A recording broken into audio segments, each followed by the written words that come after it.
Hey YouTube, I'm back again. This is Dr. Torre. This is episode 5 actually on my series about relationships and trying to, bring communities back together through couples. That's really my objective, is to try to help strengthen our communities through strengthening our relationships. We've talked about infatuation stage, how you fall in love, how you build communication, how you build upon relating to each other effectively. And then also we have recently been talking about disconnect and conflict. What I wanted to add to it, we have a tendency to push blame off on our mates a lot of times when we're having conflict.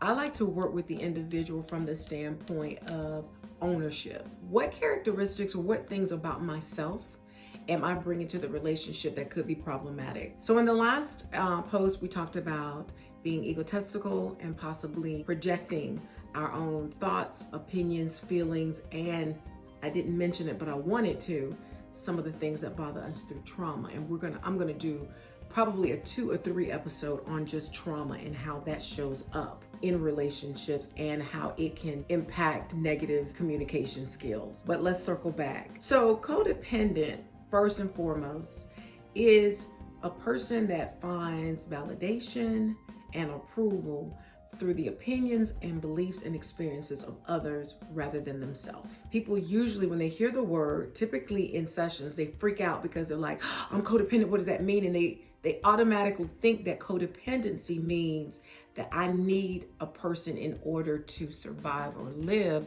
like I can't support myself. That is not what codependency means.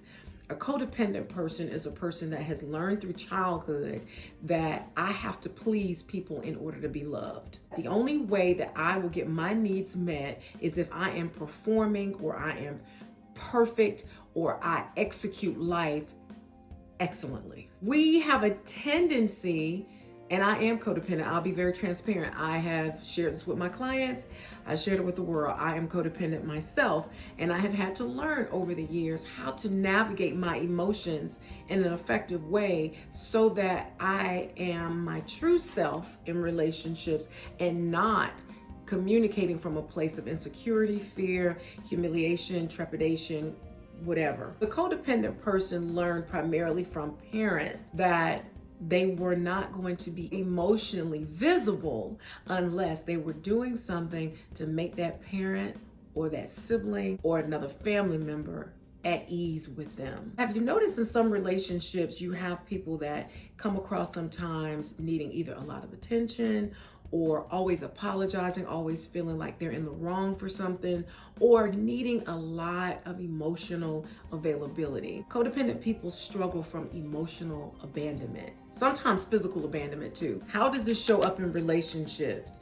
It shows up by not talking about your needs. It shows up by not even focusing on your emotions and your needs. So what happens is you are hypersensitive and hyper vigilant about what's going on with your partner, to the extent that you can cause arguments and discourse. A lot of times codependent people are constantly asking questions like, what's wrong? Are you okay? Is everything fine? Their nervous system is triggered when they smell a hint of someone's upset with me, somebody's not at peace with me, specifically the people that they love the most or that are the nearest and dearest to them.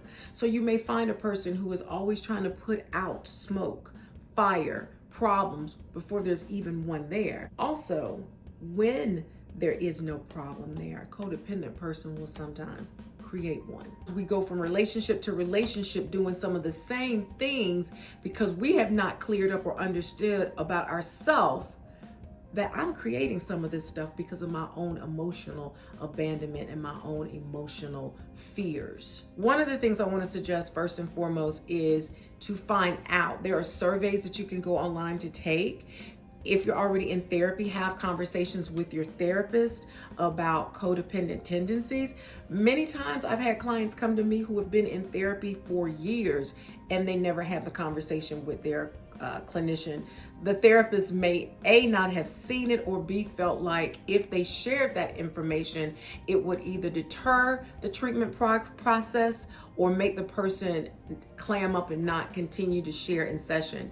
I have found that the more honest and transparent you are about your idiosyncrasies or the areas in your life that you need to work on, the better the client comes out and the better the treatment. Identify, like, do I have some of these characteristics? It's real easy to find out. You can go to Pinterest, you can go to Google, just put in codependent and just kind of look at some of the characteristics or some of the behaviors. It's not even a diagnosis, it's just a characteristic. It's a part of us. It's a personality type issue that we struggle with or deal with, but it's not a true diagnosis like anxiety, depression, bipolar. The faster that you can find that out, then starting to focus on your moods, your needs, your feelings, which is very hard for a codependent person. A codependent person is always going to deflect and think about everybody else's needs before their own. Identify a little bit more and research about codependent nature, codependent behaviors. It could be you or your partner or someone